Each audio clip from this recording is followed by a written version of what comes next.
Princess Me. Princess Me, tu dis la bonne chose ou pas? Mettez sur le 4, canal 4, et vous devrez entendre 1, 2, 3 sur le canal 4 en français, vous m'entendez? 1, 2, 3. Bonjour à tous. Avant de commencer cette conférence de presse de ce film qui est hors compétition, intouchable, nous allons donc faire la présentation, la conférence de presse. Nous avons ici les réalisateurs Eric Toledano et Olivier Nakache, et aussi les acteurs François Cluzet et Omar Sy. Et ils sont prêts à répondre à toutes vos questions. Donc, n'hésitez pas, allez-y. Première question, s'il vous plaît. Qui est-ce qui fait la première question, s'il vous plaît? Allez-y. Un micro, s'il vous plaît. Buenos días. Es difícil. C'est pour cela que de la poste. Je vous demande, est-ce que vous pensez que votre film excellent, nous avons beaucoup apprécié avec les femmes, aura un prix ce soir? Et bravo pour l'actuation de M. Cluzet et bravo pour Omar. Merci, gracias. Merci.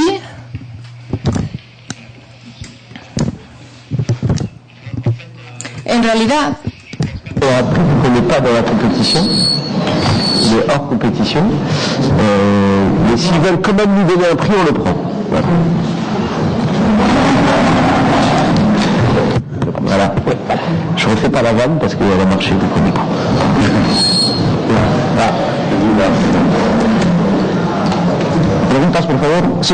Autre question, là-bas au fond.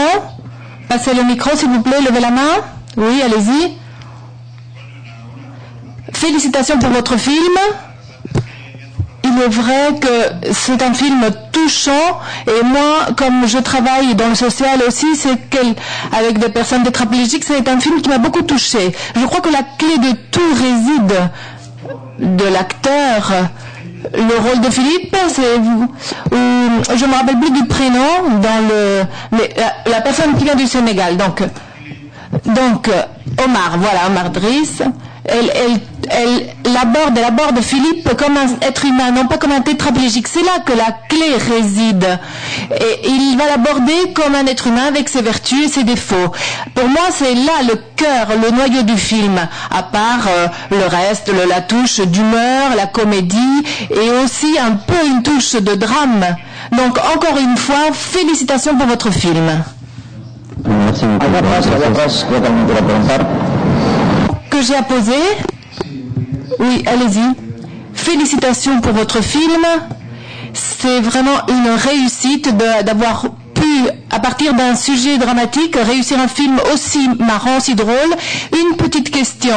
Est-ce que les personnages réels qui ont inspiré l'histoire se sont reconnus quand ils se sont vus à l'écran? Ou dans quelle mesure ils se sont reconnus dans le film? Oui, les personnages réels, un des deux a vu le film, Philippe Pozzodi-Borgo, c'est-à-dire le personnage en fauteuil roulant.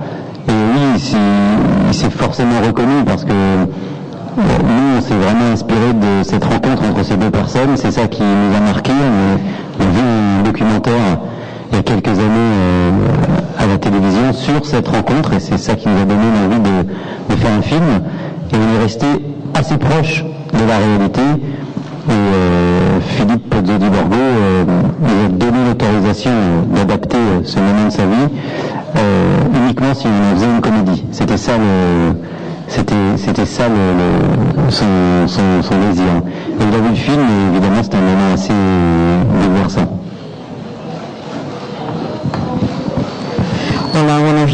Bonjour. Une question pour François Cluzet sur la difficulté d'intégrer un personnage ou de jouer le rôle d'un personnage qui ne peut pas s'exprimer avec ses bras, et surtout ça qui a peu de parties de son corps pour s'exprimer, seulement le visage, la tête. Donc la question est, est-ce que cela a été très très difficile pour vous? Vous êtes senti encloîtré peut-être? Franchement, comment dire, c'était pas difficile parce que, encore une fois, quand les acteurs sont livrés à eux-mêmes, tout devient difficile. difficile. Et on sait le résultat que ça donne. L'acteur est le pire juge de son jeu. Mais nous avions travaillé tous les quatre ensemble avant que le tournage commence. Nous avons essayé de défricher les sens et les contresens. Et donc, non seulement nous nous étions familiarisés les uns aux autres, mais nous avions aussi été au Maroc à Essaouira voir le personnage que j'ai la chance d'interpréter. Et puis les metteurs en scène ont été avec nous très directifs. C'est-à-dire que ils ne vous le diront pas, mais leur qualité, c'est d'être excessivement bienveillants, généreux, ce qui nous permet de nous abandonner en toute confiance, mais également très directifs. Ils ne se suffisent pas à la réalisation de ce qui est écrit. Ils cherchent encore, au moment de tourner la scène, comment elle pourrait trouver un nouveau jour, comment elle pourrait se découvrir à eux, les surprendre. Donc finalement, pour moi c'était assez simple, je ne devais pas bouger. Et quand c'est arrivé une fois ou deux, très rapidement on m'a fait remarquer que je sortais du personnage. Pourquoi? Parce qu'ils avaient un réflexe de spontanéité, voulant exprimer quelque chose avec le corps. Mais pour moi tout a été assez simple, parce que j'étais dans un rôle de spectateur face à mon partenaire, qui était d'une fantaisie hors norme, qui s'adressait à moi. Tout à l'heure quelqu'un parlait d'un être humain, mais on peut être handicapé et rester et demeurer un être humain, bien évidemment. Donc j'avais dans le regard de mon partenaire le personnage que je devais incarner. Il me regardait sans pitié, sans compassion, mais avec une envie de me divertir. Alors c'était pas à moi qu'il voulait divertir, mais mon personnage souffrant. Donc grâce à lui, j'ai pu prendre confiance dans le personnage. Et encore une fois, le metteur en scène était excessivement bien disposé à notre égard et excessivement vigilant. Donc je n'ai pas eu le sentiment de travailler. Il n'y avait pas de difficulté.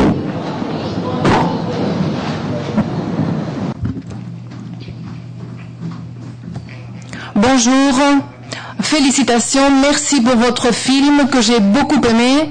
J'ai une question. Dans le film Mar Adentro, il y avait une séquence où le héros sillonnait le ciel ou volait dans son imagination. Ici aussi, le protagoniste vole en parapente et de façon réelle. Et qu'est-ce que cette petite coïncidence vous évoque ? C'est-à-dire que nous avions à cœur, comme on le disait, de rester fidèles à ce qui s'était passé dans la réalité. Et dans la réalité, ce personnage qu'on a rencontré, donc Philippe, avait un côté s'amuser à exploser toutes les frontières, à essayer de décloisonner pas mal de choses. Dans les choses qu'il a réalisées, qu'il nous a racontées assez vite, il est reparti voler en parapente à l'endroit où il s'est lui-même abîmé. Il dit d'ailleurs c'est l'endroit où il s'est tué, mais ça faisait partie des choses qui nous avaient marqué, donc on se devait d'essayer de filmer ce moment-là. D'ailleurs dans le documentaire dont a inspiré le film, il y a toute une partie sur ce vol de parapente où il retourne justement voler, et c'était doublement important. Alors je me rappelle de Mar Adentro, qui est un film qui nous a beaucoup marqué aussi, bien que nous avions cet angle dont Olivier parlait, qui était la comédie, qui était le premier regard, c'était un regard de légèreté sur une histoire qui était plus profonde. Nous avions à cœur de filmer cette séquence de parapente parce qu'elle illustrait une partie du titre qui veut dire intouchable, car cette façon de voir deux personnes voler au-dessus de tout, ça illustrait de façon métaphorique complètement le propos du film, c'est-à-dire qu'à un moment leur relation si singulière les autorisait à voler au-dessus des conventions, à voler au-dessus des gens et à regarder tout avec un certain recul, comme si tout était devenu plus petit à leurs yeux, parce que ce qu'il y a de fort dans cette relation, c'est qu'ils se sont élevés l'un l'autre, ils ont grandi, ils se sont fait grandir l'un et l'autre.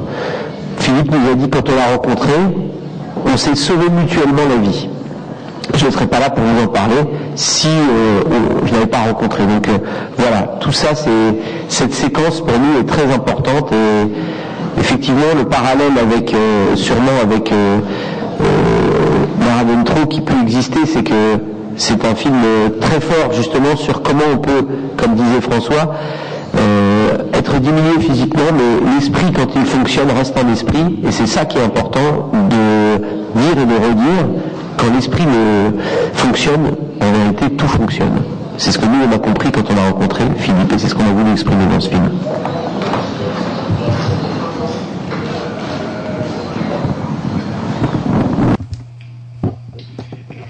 Félicitations. Le film m'a beaucoup plu à moi, mais aussi au public. Il a été très ovationné.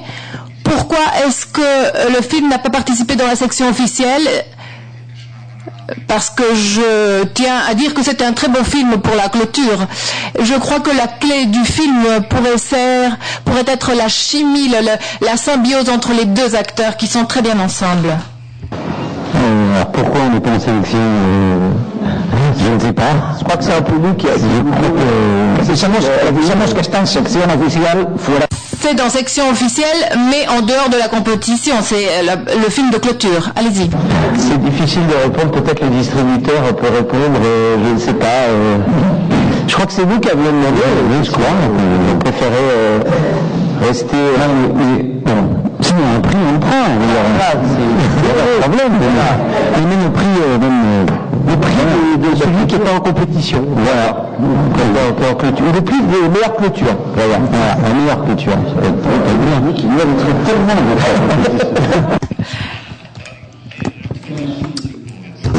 dire ça, et franchement c'est la plus belle, je vais dire un truc très bateau, mais des fois c'est bien de dire des trucs bateaux, la plus belle récompense c'est d'avoir ce genre de retour, ça nous suffit. C'est vrai que c'est beau, hein, ce que tu as dit. Ouais. Je suis dans Bateau Magazine, si on cherche. Et s'il y avait moins de violence aussi sur Terre, ce serait bien. Et toujours beaucoup de violence. Deuxième question, s'il vous plaît. La clé du film, outre le scénario, est, si vous êtes d'accord, et la symbiose, la très bonne relation entre les deux comédiens qui sont exceptionnels. Sans ça, le film n'aurait pas été aussi réussi, à part aussi les blagues, les vannes, qui sont vraiment très bien écrits. Ça, il faut laisser aux comédiens soit de répondre Marc, peut-être ou Franck. Est-ce que tu es bien? ¿Te encuentras bien? Bien entendu avec ton partenaire. Bien sûr, on s'est très bien entendu, on était, comme vous dites, très bien ensemble. Moi j'étais un petit peu, on va dire, patraque, je sais pas comment on dit ça en espagnol. Quand tu sais pas un mot, donc j'étais un peu pinchos. Voilà, c'est vrai que j'ai pas du tout la même expérience que François. Voilà, je connaissais François pour voilà son expérience, son talent, donc j'étais un peu impressionné au début. Et c'est vrai que François, c'est un acteur qui est généreux, qui est dans l'échange. C'est un acteur qui travaille en équipe. Et donc voilà, il m'a tout de suite mis dans son équipe, donc j'étais à l'aise, et Eric Olivier que je connais bien maintenant, avec qui j'ai fait quelques films, donc j'étais bien, je me suis bien amusé, je me suis senti bien, donc du coup je me suis, on va dire, je me suis lâché, voilà, je me suis abandonné. Le temps que ça traduise. Je pense exactement la même chose que ce que vient de dire Omar. Je crois aussi que la force qu'on a eue, c'est ce script, c'est ce scénario. Le scénario nous offrait des situations encore bien au-delà que celles qu'il décrivait. Et puis, je pense les acteurs, quand ils qui sont en confiance avec leur metteur en scène, peuvent comprendre de toute façon dans la partition, c'est l'histoire d'une amitié. Et aujourd'hui, le cinéma tel que le public l'apprécie, c'est un cinéma où on ne joue pas. C'est un cinéma où on vit sur commande, pour nous, les acteurs. Alors comment voulez-vous qu'on puisse vivre sur commande une histoire d'amour, une histoire d'amitié aussi dense que celle-ci, sans se prêter au jeu? La chance, c'est quand vous avez à jouer une histoire d'amitié, que votre partenaire ne vous rebute pas. Alors, ma chance, ça a été de pouvoir avoir en face de moi un grand acteur, un homme généreux, au-delà de l'acteur, quelqu'un de très élégant. Dans sa démarche, dans la façon dont il danse, mais aussi dans la façon dont il appréhende les choses de la vie et chaque membre de l'équipe. Je crois qu'on est, peut-être de par nos existences,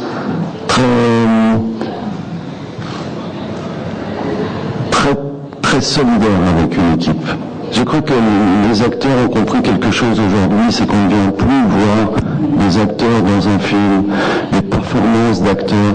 Nous parlions tout à l'heure de Javier Bardem. Ce qui est beau dans Marlon Trou, c'est qu'il n'y a pas de performance de sa part. Je crois qu'il y a 20 ans, on aurait fait une performance.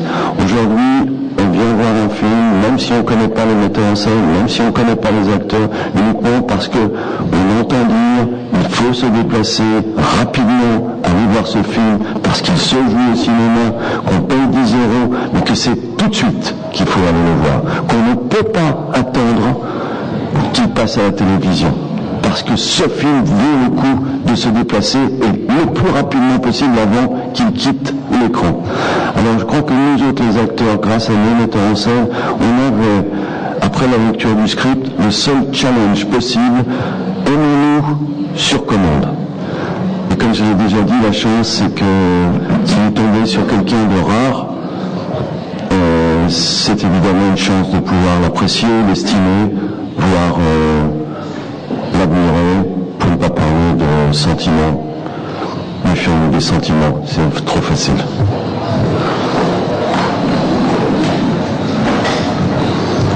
Merci. S'il vous plaît, je vois ici une sélection officielle.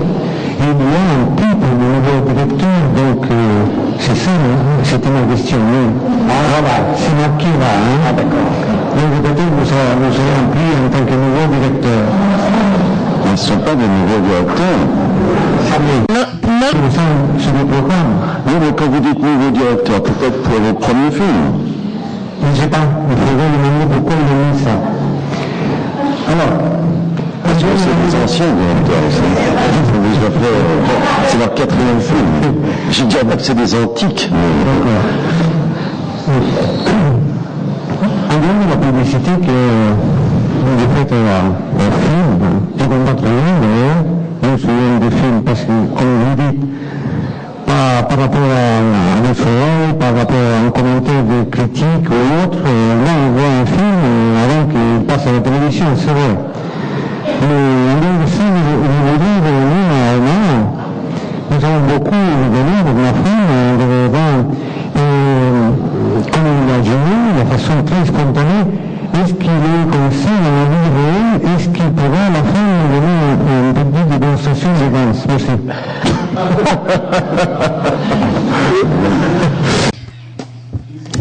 ¿Quieres saber si se me da bien el baile o si aprendí el baile? Là, on sort de l'hôtel, on a un petit déjeuner, ça va être dur de danser maintenant parce que je suis à Pélour, mais peut-être s'il y a une fête ce soir, je y collerai. Non, mais sinon, dans la vie, il est pas du tout sympa, il est pas drôle, non. C'est des sinistres. C'est vrai que c'est beaucoup travaillé. Mais il a fait des efforts pour se socialiser, voilà. Maintenant, on est content de lui.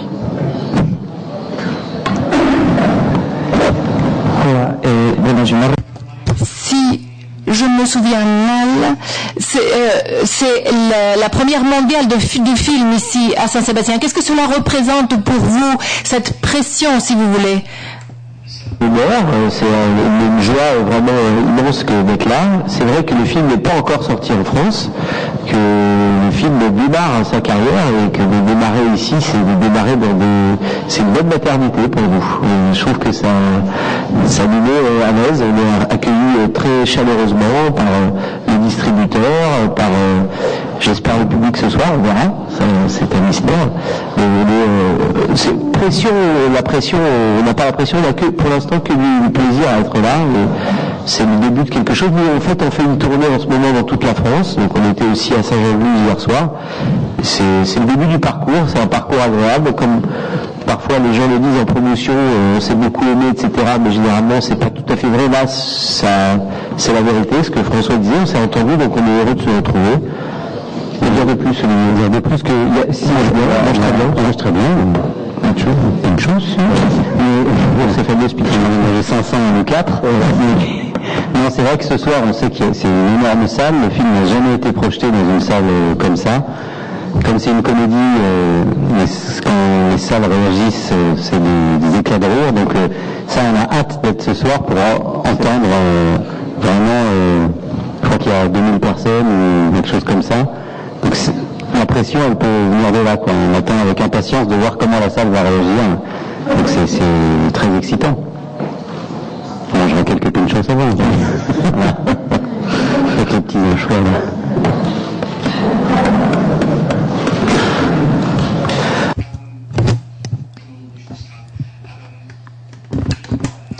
En anglais, nous avons entendu parler de la façon dont les acteurs ont travaillé ensemble.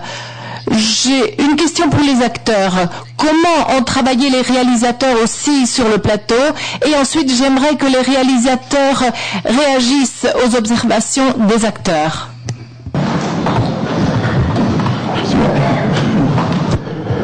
Comment ils travaillent, je sais pas, ils travaillent, ils sont là, ils sont François l'a dit tout à l'heure, ils sont bienveillants, voilà, on cherche, voilà, ce qui est très intéressant avec eux, c'est qu'on cherche, on est sur le plateau, on cherche, on s'amuse, ils sont pas, ils sont pas du tout prétentieux, ils n'ont pas de certitude, ils sont pas, voilà, ils proposent, ils nous stimulent. Voilà, ce que j'aime bien, c'est qu'ils nous stimulent. On est dans un truc de moi, j'aime ce métier-là parce que j'aime bien m'amuser. Et sur le plateau, on s'amuse. Ça ne veut pas dire qu'on travaille pas, mais c'est très ludique. On est stimulé, on est toujours dans une espèce de recherche. Et c'est les mecs qui écrivent très très bien. Ils ont un scénario béton, mais ça n'empêche qu'ils cherchent encore. Et ça, pour les acteurs, c'est très intéressant pour nous, c'est très stimulant. Et du coup, on rentre chez nous comblé, quoi. Chaque fin de journée, on rentre chez nous comblé. Voilà. Oui, je pense aussi,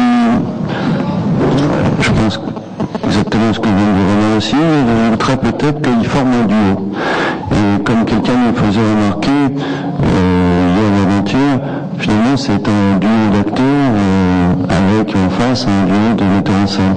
Je crois d'abord qu'ils ont beaucoup l'expérience de travailler ensemble. Ça fait des années et des années qu'ils travaillent ensemble. Donc vous ne pouvez jamais les prendre en distinction, si j'ose dire, en disant quelque chose que l'autre ne partagerait pas, ou en règlement de compte de comment tu peux dire ça. D'abord parce que je crois qu'ils ont fait leur preuve dans leur duo. Ils ont un jour accepté avec plaisir l'idée qu'ils étaient plus forts à deux que tout seuls. Qu'ensuite ça correspond certainement à leur caractère. C'est des gens qui individuellement n'ont pas un grand ego. Donc l'idée d'avoir un ego à deux leur va très bien. Et pour nous évidemment c'est une force. Le pire c'est l'ego. Donc ce statut qu'ils ont est un statut terriblement créatif, parce que très perméable. Ensuite, ils ont une telle confiance l'un dans l'autre qu'ils rebondissent l'un sur l'autre et qu'ils ne se préoccupent jamais de qui a eu l'idée. Là encore, c'est pas ça qui les intéresse. Ce qui les intéresse, c'est l'émulation. L'émulation avec les acteurs, l'émulation entre eux, et comme le disait Omar, pour essayer de mettre sous tension la scène et voir qu'est-ce qu'elle apporterait qu'ils n'auraient pas pu deviner avant d'être dans le décor en présence des acteurs. Et puis pour finir, le metteur en scène avec un plateau très agréable. Donc c'est ça le plus surprenant. Quand vous n'êtes pas très sévère, souvent ça peut déraper. déraper dans l'amateurisme, la peu près, la négligence, le je m'en foutisme, alors qu'il ne s'agit jamais de ça avec eux. Ils ne lâchent rien, comme on dit. Je crois que pour nous aussi, dans cette partition du duo, on est souvent, en tant qu'acteur, on se dit quand je ne sais pas comment jouer, je regarde mon metteur en scène et je l'imite un peu, puisque c'est lui qui a écrit les personnages. Là, il renvoyait un duo qui fonctionne parfaitement. On ne pouvait pas faire moins bien qu'eux.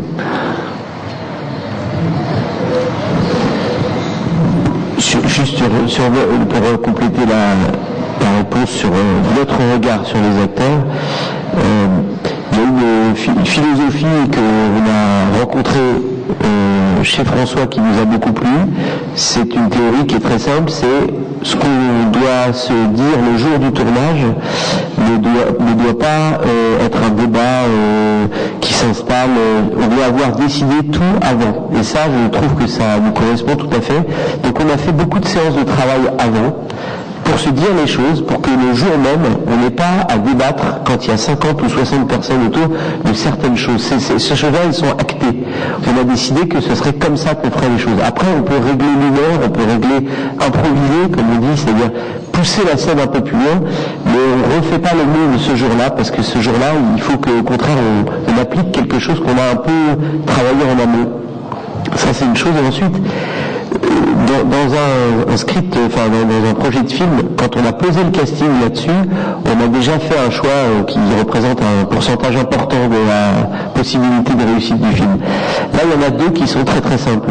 D'un côté, on raconte une dimension sociale dans le film sur les banlieues en France. Il y a forcément un personnage que joue Omar qui reflète une réalité, une vérité là-dessus. Omar a ce vécu-là, il connaît ce monde-là de l'intérieur, et pour nous, il est impossible de faire un film et de tricher sur cet aspect-là avec un personnage construit complètement ex nihilo en disant je vais m'imaginer comme un mec de banlieue. C'est une réalité, elle existe, on les connaît, on sait qui ils sont, on sait comment ça fonctionne, et personne en France ne peut nier ce phénomène. Il y a eu des émeutes en 2005, il y a des quartiers entiers, on en parle, c'est bientôt les élections présidentielles, c'est un enjeu, c'est quelque chose qui fait partie du paysage. Alors c'est pas que en France, on vient d'Angleterre, à chaque fois que ça bouge, on va vers ces quartiers qui sont en dehors des villes, dans lesquels on sait qu'il y a ce qu'on appelle les nouveaux quartiers populaires, enfin la nouvelle peut-être France d'en bas, comme on pourrait dire. Et de l'autre côté, il y a un acteur qui va nous aider à aller dans un sujet qui lui-même est intouchable. Moi, c'est ça qui me motive, c'est-à-dire qu'il y a un côté un peu intouchable. Le handicap, la banlieue, tout ça sont des sujets complexes, très complexes, sur lesquels tout le monde a peur, tout le monde se dit on va se casser la figure, on va aller dans le pâteau, on va aller dans l'explication, on va aller dans le politique. Et là, on a deux personnes qui viennent avec nous et qui acceptent d'aller dans ce qui est intouchable, de jouer un tétraplégique sans penser à la performance, mais justement à jouer la situation, d'avoir le culot et l'audace.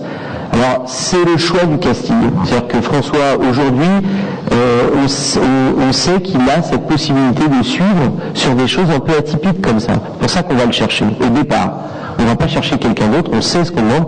Et Omar, donc ce travail-là, il est aussi dans la constitution de ce duo. Alors peut-être comme on est en Espagne, on ne connaît pas l'éloignement potentiel qu'il peut y avoir, mais quand on regarde l'affiche et qu'on voit ces deux personnes-là, on sait déjà qu'il y a quelque chose, il y a déjà un paradoxe, il y a déjà quelque chose ils ont accepté de venir tous les deux dans cette histoire, ils ne sont pas forcément exactement dans le même style, ils n'ont pas le même vécu, mais ils acceptent de venir. Dans l'acceptation, il y a déjà, pour moi, 90% du travail qui est fait. Le reste, c'était d'aller dans la même direction. Mais déjà d'accepter d'aller là, c'est déjà le premier pas.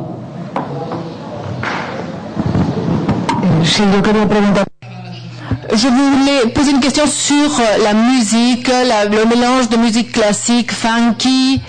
Est-ce que cela renforçait aussi l'idée du film et que deux mondes très différents qui peuvent très bien cohabiter ensemble? Oui, nous on s'est amusé avec ce film, comme le disait François, à tirer un trait et on a regardé qu'est-ce qui plus possède l'un que ne possède pas l'autre, et on s'est amusé comme ça. Et puis il y a la musique, l'art contemporain, Voilà, on s'est formidablement amusé à ça, parce que nous-mêmes, des fois, on va dans les expos et on se pose quand même des questions sur l'art contemporain. Donc ça nous amusait, aussi de faire peindre Marc, qui a fait un très beau tableau, d'ailleurs. Mais nos précédents films, comme celui-ci, sont extrêmement musicaux. On écrit nos films face à face avec des casques et tout le temps en musique. La musique originale est faite par Ludovico Einaudi et on a écrit le film avec sa musique, avec sa musique dans les oreilles. C'est pour ça qu'on a été le chercher. Et puis le funk,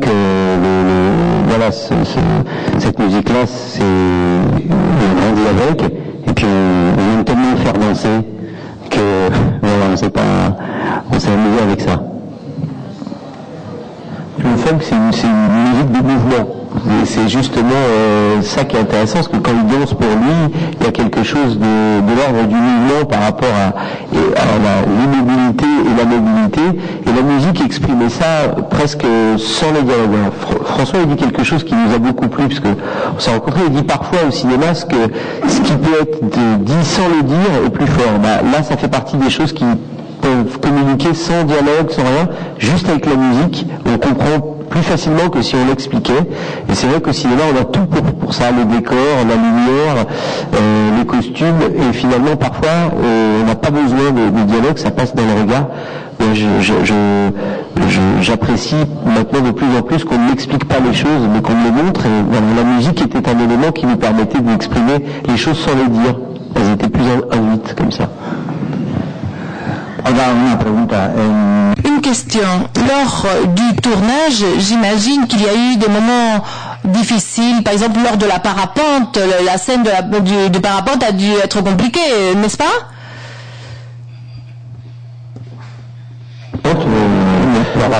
Techniquement, c'était compliqué. Après, une fois qu'on a réglé ça, pour vous, est-ce que c'était compliqué? Oui. Non, c'est pas compliqué. En tout cas, moi, j'ai beaucoup aimé faire ça. Ce qui est beau dans le cinéma, c'est qu'on fait des choses qu'on n'aurait jamais fait tout seul. Parce que moi, j'avais fait déjà des camps de vacances, les centres aérés, tout ça. Je n'avais pas fait parapente. Et là, du coup, j'ai pu faire du parapente. Et moi, ça m'a beaucoup amusé de faire ça. Moi, j'ai pris du plaisir à faire ça. C'est intéressant, mais c'est vrai qu'il y avait beaucoup de réglages, donc du coup on a eu faire pas mal de sauts. Donc voilà, moi j'ai fait 10 sauts en tout, j'étais très content. C'était une journée comme si j'étais à Disney. Sans Mickey. Bonjour. Une question pour François. Quelle est la scène la plus difficile à jouer pour une personne immobile? Est-ce que peut-être vous avez regardé ou vous êtes inspiré d'Al Pacino dans Parfum de femme? Je crois me souvenir que la scène qui m'a préoccupé le plus, c'est que quand j'ai découvert le script tout seul, j'ai beaucoup ri. Je pensais que c'était une comédie très drôle, très fine, beaucoup d'esprit. Et comme un imbécile, j'avais gardé ça en tête, l'idée qu'on allait faire rire. Et puis, nous nous sommes retrouvés dans une scène de douleur. Et j'y étais pas préparé. J'avais pas fait un passe, mais disons que la comédie avait submergé les scènes de douleur. Et quand il a fallu souffrir dans une scène là qui m'a rien tronqué, et n'étant pas moi-même handicapé, j'avais qu'un petit exercice physique pour essayer de ressentir quelque chose que j'aurais pu après plus ou moins faire cohabiter dans ma mémoire sensorielle avec ce que ressent le personnage. Pour être plus simple, les handicapés connaissent ce qu'on appelle les douleurs fantômes. Ça nous a beaucoup interrogés. Le metteur en scène, moi, on a pas mal parlé de cette douleur, ne serait-ce que la façon dont on dénomme douleur fantôme, déjà terriblement énigmatique. Et voilà, ça a été le moment où finalement j'avais l'impression de faire un autre film. Autant je croyais beaucoup à ce que la générosité, la spontanéité et la fraîcheur et la fantaisie du personnage de Noir et Domar lui-même ferait le film. Mais je n'avais pas en tête que mon personnage cachait des douleurs. Et qu'au moment où on devait le voir, alors je devais m'exposer à ressentir une douleur, même si elle n'a rien à voir, qui, comme je le disais, pouvait me permettre un copier-coller. Si vous voyez ce que je veux dire. Peut-être quand Omar vous brûle, quand il joue avec cette eau chaude, là vous avez... c'était dur ou non? Heureusement, c'est la magie du cinéma, l'eau était froide, et la fumée venait d'une espèce de petit fumigène, de papier d'harmonie. Là, je n'aurais pas accepté et je pense qu'on se serait beaucoup moins bien entendu aujourd'hui, Omar et moi, s'il s'était amusé à me brûler la jambe. Et le metteur en scène ne l'aurait certainement pas laissé faire. Et je pense même qu'Omar n'aurait pas accepté de le faire. Une question pour les réalisateurs. Quel a été le miroir dans lequel vous êtes regardé pour créer les blagues et les vannes? C'est-à-dire, nous, on a l'habitude de dire qu'on a fait des films qui parlaient de notre passé commun, puisqu'on s'est rencontrés en colonie de vacances. On a fait un film qui est sorti en Espagne, qui s'appelle, je crois, Acuillos Días Felices, si je le prononce bien, qui était notre passé en colonie de vacances. On a fait un film sur la famille aussi, qui s'appelle Tellement Proche. Et c'est le premier sujet dans lequel on n'est pas impliqué personnellement, mais par contre, c'est le premier sujet où on s'exprime de façon encore plus subjective. Donc le miroir, c'est sûrement d'avoir un personnage qui reste optimiste et qui a fait ça comme un choix de vie. C'est un choix de vie, c'est une philosophie de rester optimiste, bien que les circonstances soient là pour qu'il soit déprimé et qu'il ait peut-être des pulsions morbides. Ce qui est admirable dans cette façon de voir les choses, c'est qu'on prend un cas extrême pour montrer qu'il y a un pessimisme ambiant parfois, et en prenant un cas extrême et en le montrant optimiste, on exprime peut-être quelque chose de nous-mêmes. Rester positif, rester amoureux de la vie, rester dans l'envie d'aimer, dans l'envie de partager, alors que tout enjoint à ne plus le faire. Et voilà, et donc c'est peut-être là où on s'est senti le plus en miroir avec ça. Tout à fait. Bonjour. La scène où les protagonistes réels ou les personnages réels à la fin apparaissent, c'est quelque chose qui m'a frappé. Vous avez toujours pensé à les mettre à la fin? C'est quelque chose qui me dérange un peu, moi, personnellement. On n'avait pas pensé au début. C'est une idée qui est venue au fur et à mesure du montage. Parce que on s'est rendu compte que on parlait de personnages réels, et c'était comme leur rendre un petit hommage aussi à la fin, de revenir un petit peu à mélanger l'histoire vraie et le film, et une émotion qui vient du film à la fin, et aussi une émotion réelle qui vient des deux personnages vrais. Quand on les voit tous les deux ensemble, c'est quelque chose de très fort. Donc on a pris la décision. L'idée est venue de faire le film en réunion documentaire, et ces images sont tirées du documentaire. C'était pour nous une façon de boucler la boucle. Puis au-delà de ça, il y a un geste particulier qu'on a choisi, qui est en fait dans le documentaire où Philippe Podier-Huargo fume une cigarette, et Abdel vérifie juste qu'il n'est pas importuné par la fumée. Donc il a ce petit geste, c'est ce qu'on a décidé de mettre à la fin.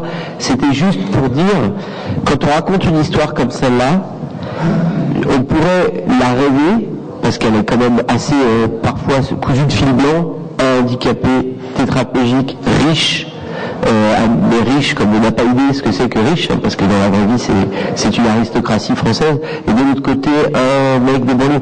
Comme il y avait un côté cousu de fil blanc, je pense qu'on a ressenti l'envie de dire que tout ça ne sortait pas que de notre imagination, mais qu'il y avait une vraie base réelle. Et en mettant les vrais personnages à la fin, on le rappelait pour dire, nous ne sommes pas à Walt Disney en train de vous raconter une histoire magnifique où tout est beau, à la fin, plein d'espoir. Non, on s'est contenté de raconter une histoire qui en elle-même porte, en son sein, elle porte beaucoup de valeurs, mais on ne se serait peut-être pas permis de l'inventer comme ça, parce que sinon on serait taxé de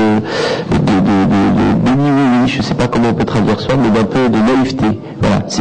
C'était presque pour enlever un côté naïf à la fin, on s'est senti l'envie de reposer ces personnages-là comme au centre de notre inspiration et de notre envie de raconter l'histoire. Moi, je comprends que ça puisse vous gêner parce que, évidemment, ça pourrait paraître un peu démagogique. Mais toutefois, vous savez, dans le cinéma, il est devenu coutume de voler la vie des gens, sans jamais parler d'eux. Et moi, au contraire, j'étais excessivement sensible qu'on remette à la fin une image des vrais vivants de cette histoire.